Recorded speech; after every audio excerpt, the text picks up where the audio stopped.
Hey there, this is Chris Abraham, Chris Cast, Season 2, Episode 5, I think. I could just walk over to my phone to see if it's 5, but I think it's 5. This episode, if it is 5, and even if it isn't, is about chemotherapy as a treatment for cancer, which is an analogy for what's going on in America right now with regards to how to cure the cancer that is happening to American democracy.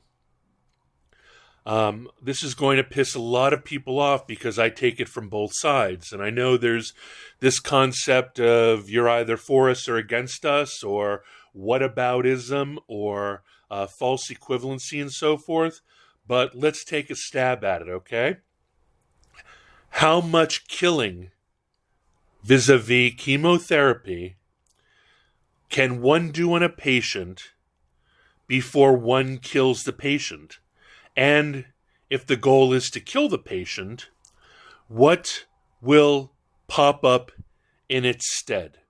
That is the thesis of today's podcast. I don't have any notes.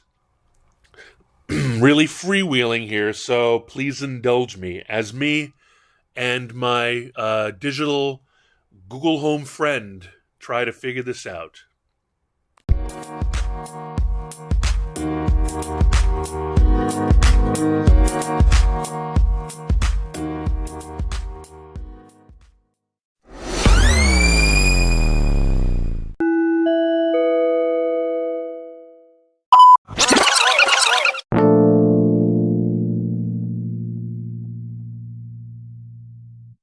Okay, Chris Cast, Season 2, Episode 5. This was recorded on the 11th of January. I'm going to send it out same day, maybe tomorrow. And this is in the wake of the assault on Capitol Hill by Trump supporters. It's being called sedition, it's being called revolution, it's being called a coup d'etat, it's being called breaching the barricades, it's being called, what's the other term? There's the one big term that everybody's calling it. Hey, Google, tell me about what happened last Wednesday on the Capitol. Sorry, I don't know how to help with that. Here are other things you can try. Hey, Google, what happened on the Capitol building last week? Sorry, I don't know how to help with that. Here are other things you can try. Hey, Google, tell me about the storming of the Capitol building.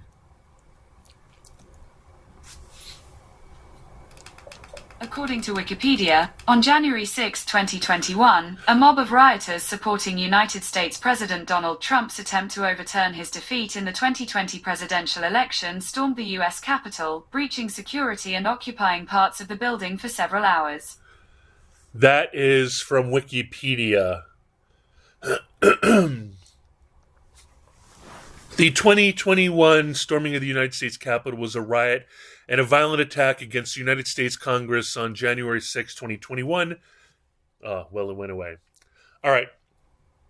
Well, insurrection is the word. So this is defined as an insurrection, and I'm not going to talk about the insurrection. I'm not going to talk about the storming of the Capitol building. I might talk a little bit about the fact that this was no secret, and that I knew about it weeks before, and I thought everybody knew about it weeks before.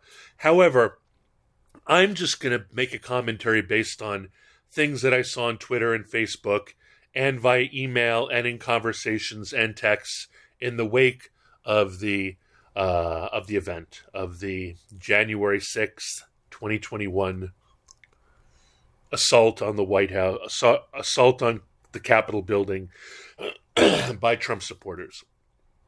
And I'm not even going to go down any conspiracy rabbit holes. I'm not going to address agent provocateur. I'm not going to talk about whether or not that was a bunch of Antifa dressed up as Trump supporters to rabble rouse the event. I'm not going to talk about any of that. That is all for other people to discuss. I am only going to talk about the fallout and the commentary in the wake of what happened. So we'll come back after a break, and I'll talk to you soon.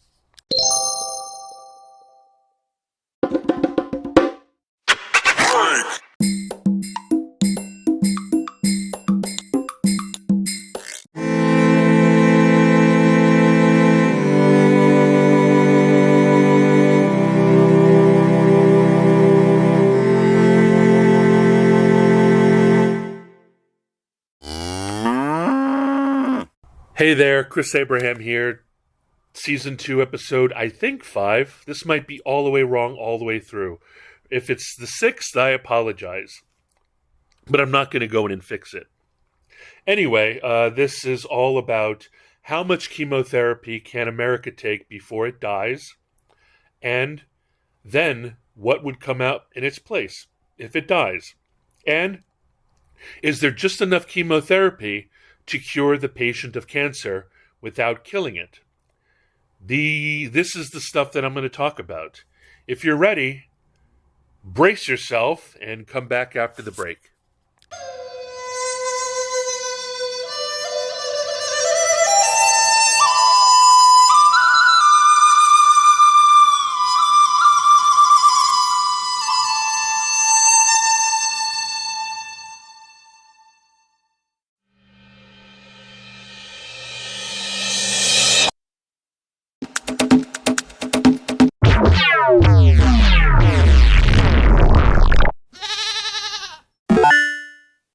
Welcome back. Season 2, episode 5, I think. Maybe 6, maybe 7. So, I can't believe how many of all of my peaceful, liberal, progressive, pro-minority, pro-LGBTQ+, plus pro people experiencing homelessness, generous, loving children of God, even beautiful children of godlessness, have spoken of the kind of violent reprisal in the name of reunification without reunification sans appeasement, sans unity through superior firepower. That is the definition of what a lot of people are saying. And by firepower, I do not mean necessarily guns a-blazing or up against the wall. I mean that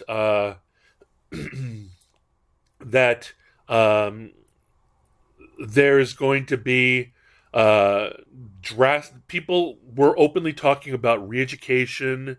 They were talking about what should have been done in the wake of the first Civil War, that the re-education, reunification, and reintegration of the lost cause of the losers of the Civil War was not severe enough, was not extreme enough, was not definitive enough, and didn't do a good job enough of re-educating and reunifying and reintegrating any and all who were in any way, even underground, believing through slow burn, through long 100-year, 1,000-year view, the way tribes in fact do, believe that the South will rise again.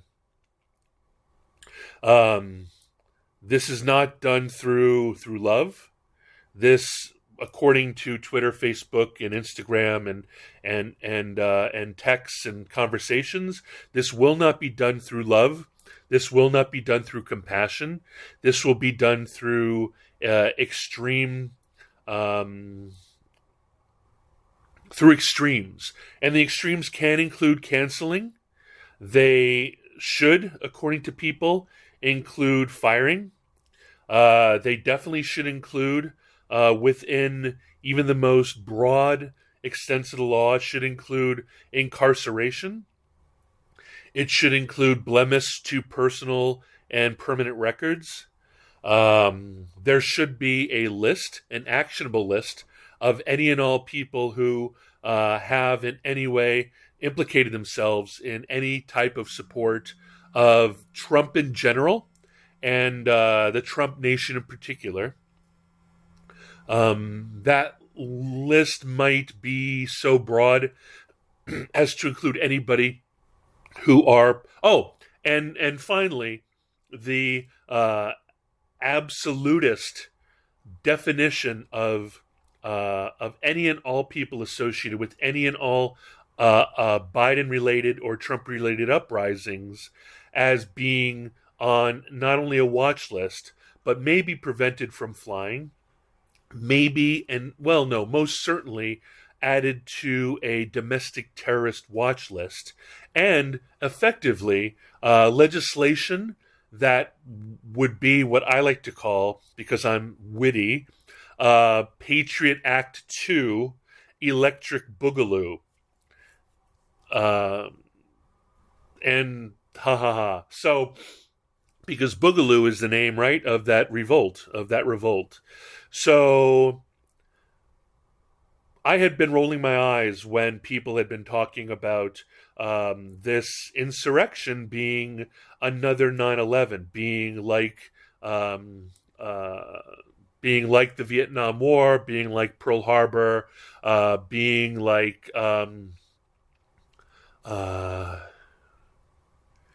any number of cataclysmic events that happened in America's history. And my response was to roll my eyes with regards to comparing it to 9/11. However, it actually is 9/11, and I'll tell you why after the break.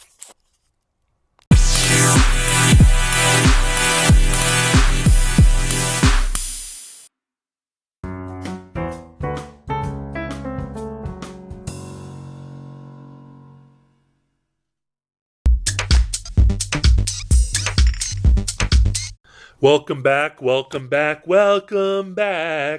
This is Chris Abraham, Chris Cast, Season 2, Episode 5, or maybe 6, maybe 7, maybe 8, maybe 9, maybe 10. I don't know. So, why is this insurrection on January 6th, 2021 analogous and analog to 9/11? Well, in the wake of 9/11, there were America came together. They came together, and that was a real goal. I mean, I'd say 9/11 was a convenient. What's the term? Hey Google, what's the term for a magical object in a movie that drives a plot forward? According to Wikipedia, a plot device or plot mechanism is any technique in a narrative used to move the plot forward. It's a MacGuffin. I remembered it. So 9/11 was a MacGuffin. Hey Google, what is a MacGuffin?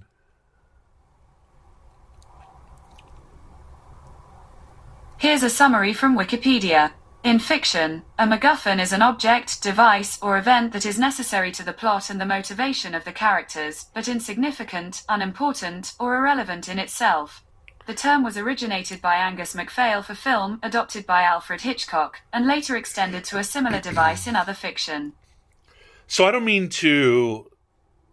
I'm doing this for bombastic effect. I'm not meaning to dismiss 9/11 or January 6th as MacGuffins, but let's go with this, okay? 9/11 as a MacGuffin and January 6th as a MacGuffin to drive the plot forward, right? So before 9/11, the world was really divided, and America was extremely divided. Europe was extremely divided. People really didn't like America. George Bush was a putz, and it was at the end of a very peaceful Clinton 2 terms, right? 8 years of relative, if not operational, but mostly peaceful times after the collapse of the Soviet Union and the EU started, et cetera, et cetera, et cetera. So times were peaceful. Things were doing pretty well. We had recovered from the '93 recession, yada yada. 1999 was tough. There was a blow up in the world. There was the .com bomb. Hey Google, what was the .com bomb? Hey Google, Sorry. What was the .com bomb? Sorry, I don't know how to help Hey with Google, that. what was the financial collapse in 1999? Sorry, I don't know how to help with that. Here are other things you can try. And all of you guys know, who are old enough, know what the .com bomb was. That's when the internet boom. Hey Google, what was the internet boom of 1999? On the website investopedia.com, they say, the peak of the internet bubble. Record amounts of capital started flowing into the Nasdaq in 1997. By 1999, 39% of all venture capital investments were going to internet companies. That year, 295 of the 457 IPOs were related to internet companies, followed by 91 in the first quarter of 2000 alone.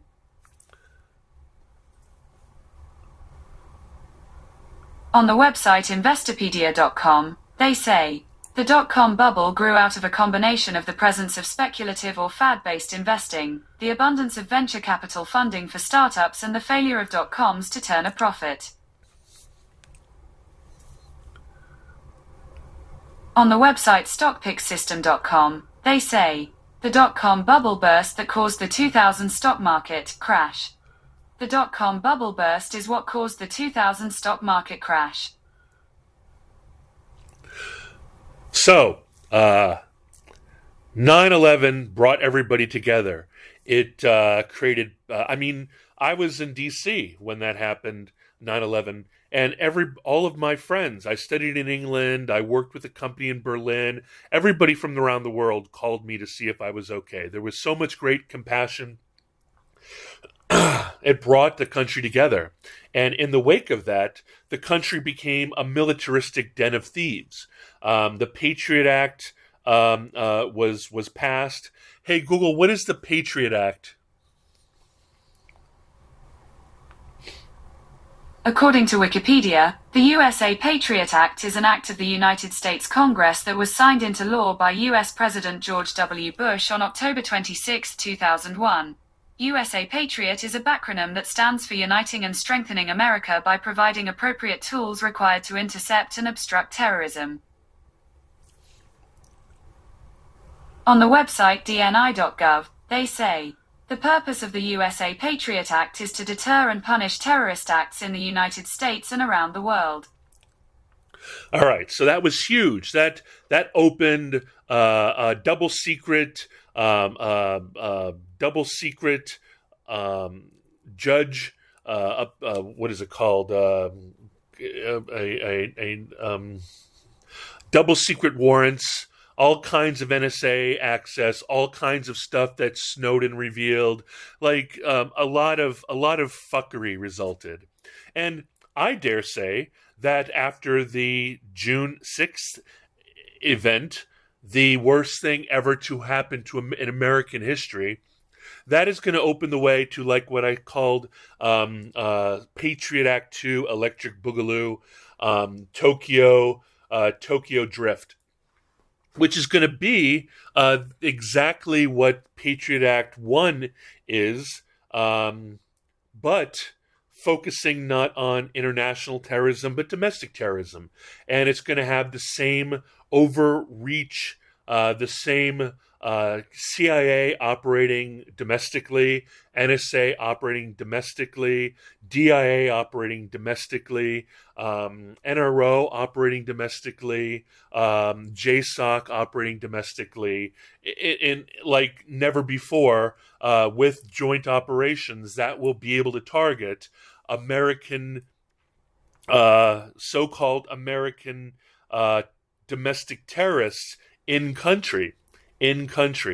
So the same kind of aggressive, possibly extremely droney, like drones out the wazoo, quite possibly the kind of thing you hear about going on in banana republics, disappearing, black sites, grab and bag. Hey Google, what is grab and bag? Hey Google, what is grab and bag? On the website merriam-webster.com, they say, 1. A receptacle, such as a bag, containing small articles which are to be drawn without being seen. Sorry, I don't know how to help with that. Here are other things you can try. Hey Google, what is bag and grab?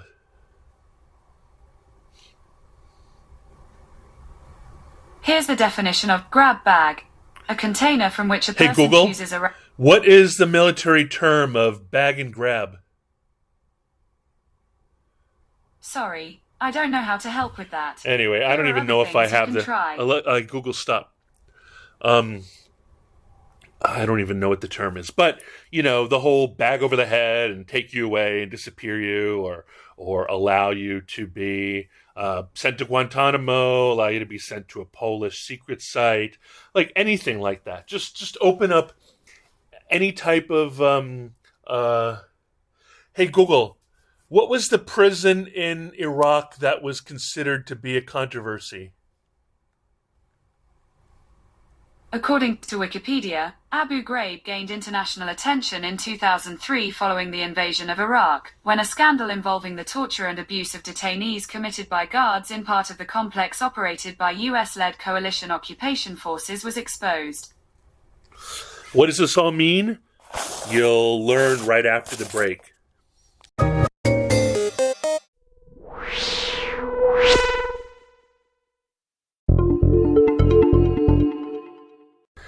Hey, this is Chris Abraham, Chris Cast, Season 2, Episode maybe 5. So, Patriot Act 2, Electric Boogaloo, Tokyo Slide, Tokyo Drift. So what does it mean? Are we going to have a domestic Abu Ghraib? Are we going to have... is everybody going to say that we've... Hey, Google, when was the Civil War ended? American Civil War's end date is May 9th, 1865. So that's a lot of years. Hey, Google, how many years has it been since 1865? On the website HuffPost.com, they say, on deck, 1865, slavery ended in the United States. So 148, 150 years ago, one can easily say, these dumb Southerners, these Civil War yokels, these folks with their crazy don't tread on me flags, these barbarians, these God-fearing, gun-clutching, Bible-clutching yahoos, we've given them 150 years to reintegrate into society. We know now that instead of the cancer being taken up by the body, the cancer has overwhelmed the body. Because this cancer of Southern yokels of the South will again rise. The concept of the original Americans, the traditional heritage Americans will take back what is theirs. Since this narrative cannot be quelled through public education, the colleges they don't go to, through mainstream media, through television narrative, through all these things. They've had 150 years.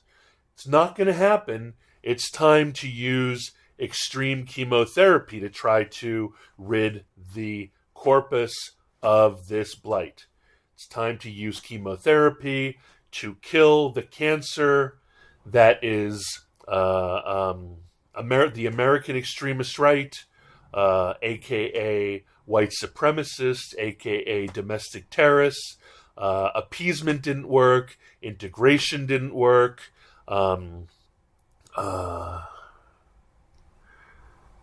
Even geographical separation didn't work.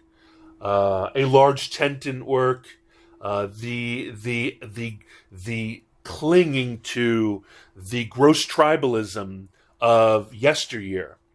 Will not abide and will not abate. So therefore, let's get into the whole concept of New World Order.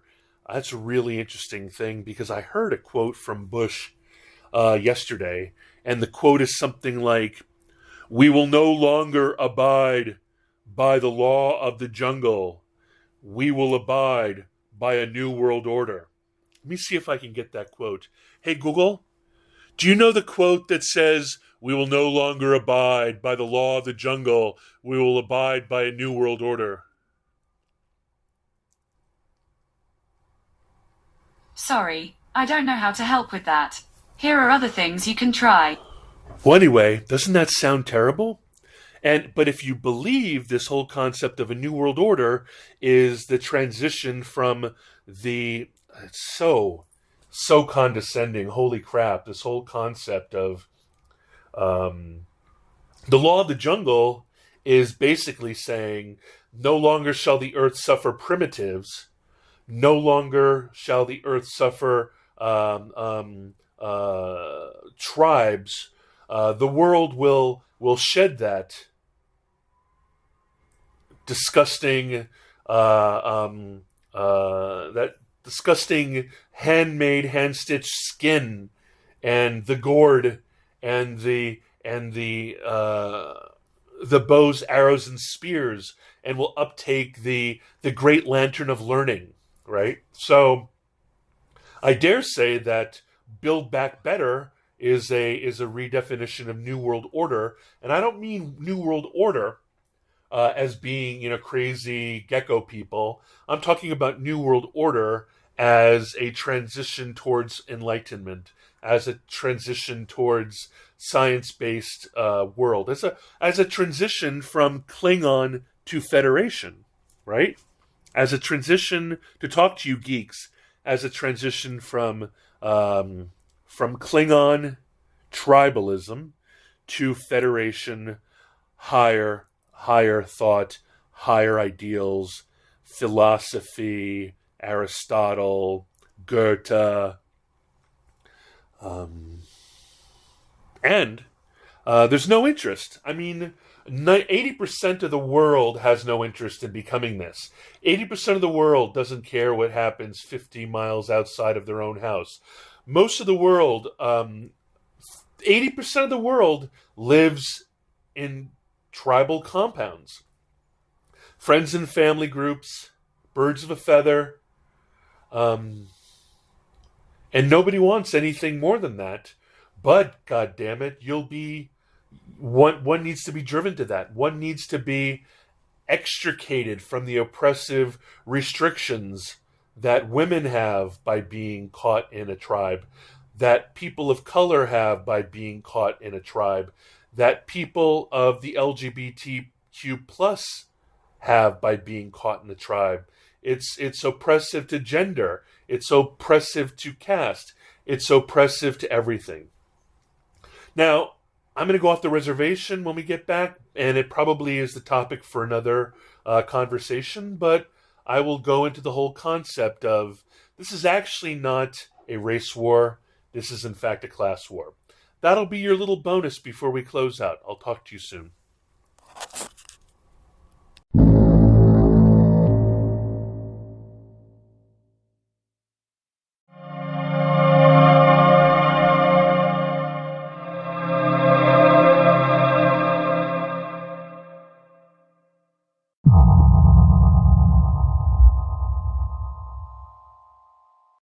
Hey there, hi there, ho there. I'm as happy as can be.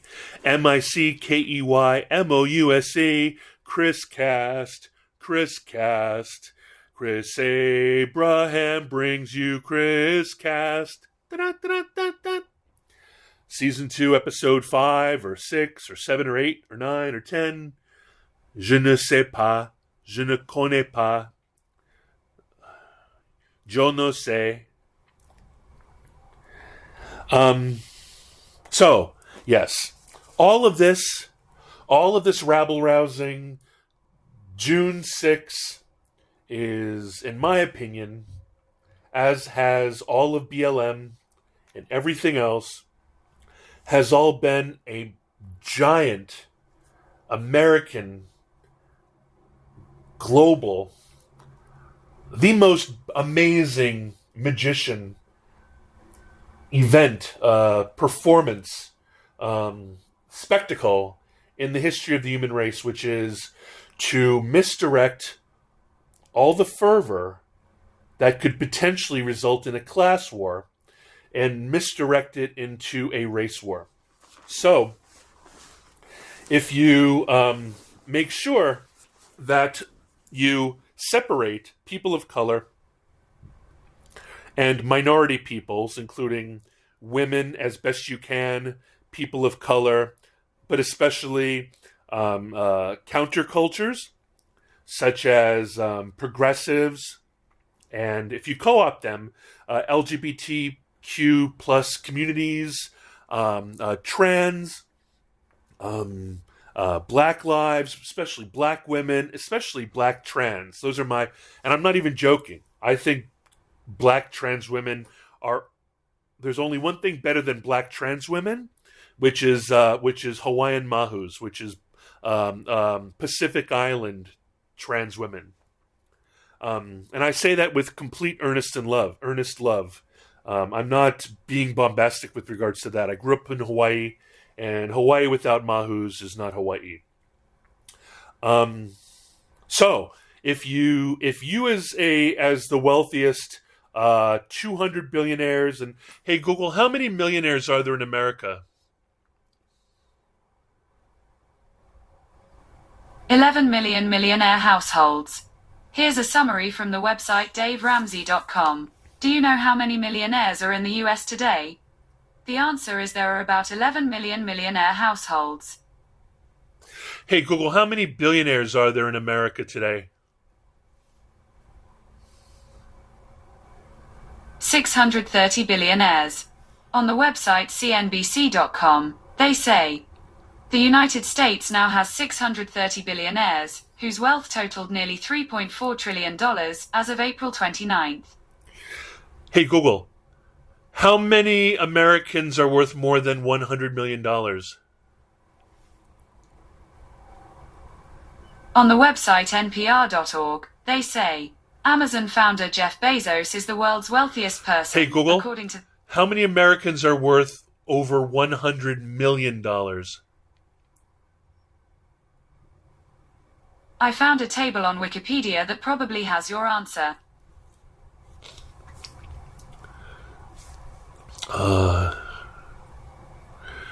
Yeah, that's only world.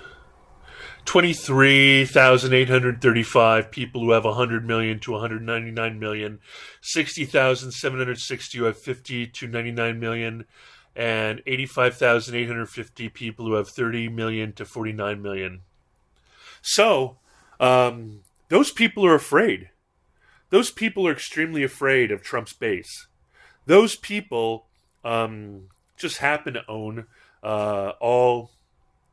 all mainstream media.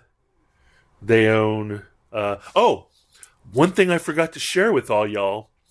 The reason why I think this is a class war and why America has castes and royalty and a class system is because I heard Chris Hayes make an impassioned speech yesterday on YouTube, which I guess was on CNN. And part of what he said, which is a bombastic, because America is a supposedly an egalitarian, domestic, everybody's the same country, is he said these rioters had the audacity to breach the hallowed holy walls of the Capitol and put the political class in harm's way, threaten the political class. Hey, Google, what is the political class? According to Wikipedia, political class, or political elite, is a concept in comparative political science originally developed by Italian political theorist Gaetano Mosca.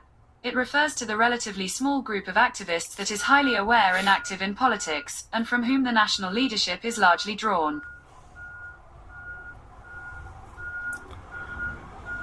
Here's a summary from the website mycollegeoptions.org. Hey, Google, stop. Wow, isn't that cool? Political class. If it was anyone else, if it were anyone else, I don't know. I mean, if you dare breach the hallowed walls of the holy Capitol, and then put the political class in harm's way, that is just replace political class with the king or the court, or replace it with the nobles. The serfs had the audacity to breach the castle walls and put the nobles in harm's way. Doesn't it make a different sound there? So I think that this entire Black Lives matters, in spite of the fact that it's really important. I mean, there are hundreds of black men, women, and children who are dying in America every year, both by the hands of police, the hands of whites, the hands of even their own people. This is a bloodbath. This is a bloodbath that makes any event, including 9/11, seem like a milk run. I mean, so it's a misdirection to turn any activist vis-a-vis a union extremist, any type of extremist in the form of a white man, can be defined easily and dismissed or jailed or tracked or traced or bugged, or even thrown away into a Guantanamo for being a domestic terrorist. So it would make short shift. Hey, Google, is the saying short shift? On the website chris-spisak.com, they say, shrift is an old word referring to confession that we don't generally see anymore. The expression, short shrift, was used for the first time by Shakespeare in Richard III, and in this usage, it was referring to a literal brief confession. On the website dictionary.cambridge.org, they say, he was handed over to his own people and received very short shrift. I think it will get short shrift from them. He received short shrift at that time, and nobody complained. See, guys, I learned. I knew it was short shrift, but I didn't know the word shrift, so I said short shift, which is, of course, my intended meaning, but now we know it's short shrift. So yeah, this is going to be a bloodbath. Anybody who fights the power is going to be labeled a domestic terrorist if they have a white face, self-identify as white, or are from one of the tribal danger areas. Based on where they live, their associations, the clubs that they're part of, the lists that they're part of, the chats that they have, the contacts in their contact lists, who follows them and who they're followed by on social media. It's gonna be freaking awful, man. I mean, as a lifetime member of the NRA, and someone who's bombastic with podcasts like this, and someone who listens to No Agenda podcast, No Agenda show, I'm screwed. I'm already guaranteed Garen's Ball Barons on a list. So Anyway, let me know if this is interesting to you. Let me know what you think. I think I'll tell you how to contact me in the next segment. And don't worry, the next segment is the last segment.